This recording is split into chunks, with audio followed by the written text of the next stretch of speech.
দর্শক, ভোটের প্রস্তুতি জানতে সরাসরি চলে যাচ্ছে শরীয়তপুরের সহকর্মী ইলিয়াস মাহমুদের কাছে। ইলিয়াস, নির্বাচন ঘিরে শরীয়তপুরের নিরাপত্তা ব্যবস্থা সম্পর্কে আমাদের জানাবেন। জি, ধন্যবাদ বিপাশা। শরীয়তপুরের নির্বাচনের পরিস্থিতি যদি বলি, আগামীকাল ত্রয়োদশ জাতীয় সংসদ নির্বাচন এবং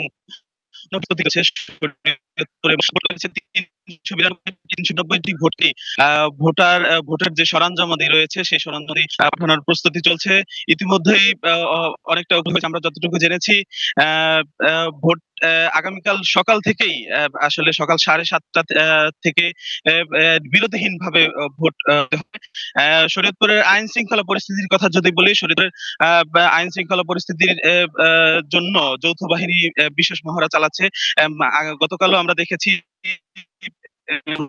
মহড়া চালিয়েছে এবং বিভিন্ন স্থানে আইন শৃঙ্খলা পরিস্থিতি রক্ষার জন্য এবং যৌথ বাহিনী বিভিন্ন চেষ্টা চালাচ্ছে। বিলাসপুর হাটবার। ইলিয়াস, ধন্যবাদ আপনাকে। দর্শক, শরীয়তপুর থেকে সহকর্মী ইলিয়াস মাহমুদ যুক্ত হয়েছিলেন।